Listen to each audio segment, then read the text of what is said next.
Yesterday, Governor Nikki Haley signed a bill into law that prohibits doctors from performing abortions after 20 weeks. That law, which is now in effect, will mean jail time for any doctors that violate it. News 2's Colby Thielen spoke with a constitutional law professor about this legislation and whether she believes it will be upheld. He joins us in the studio with more. Colby? Hey, good evening, Carolyn. Well, since taking office, Governor Haley has repeatedly vowed to place limits on abortions. And based on previous precedents, those limitations may be set by states as long as they don't violate a woman's right to privacy.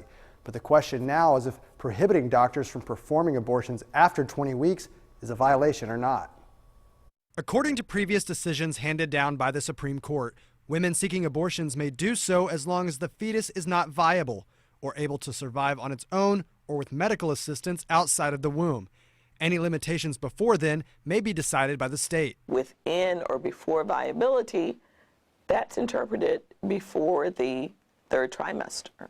And 20 weeks is before the third trimester. Deborah Gammons is a professor of constitutional law at Charleston Law School. She says that any law passed will be seen as unconstitutional if it creates an undue burden or an obstacle standing in the way of a woman seeking an abortion. That substantial obstacle may be distance, it may be finances. All of those come into play. The United States Supreme Court made that decision or left that decision to the states. She believes that if this law goes before the Supreme Court, it may not be upheld, stating that prohibiting doctors could be seen as an undue burden. Looking at Roe versus Wade, Planned Parenthood versus Casey, that the majority of justices would find that it violates the Constitution.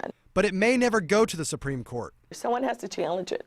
If no one challenges it, it will stay on the books. It will remain a law. And not just anyone can challenge. They must have what's known as reasonable standing. Standing means that that person has a stake in this particular law. If you are a pregnant female, you may have standing. If you're affected by this law, you may have standing. She says that even a reasonable challenge may be a long way from the Supreme Court. It can be anywhere from 3 years to 4 years.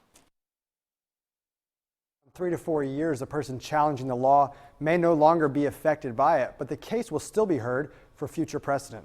Reporting in studio, Colby Thielen, News 2.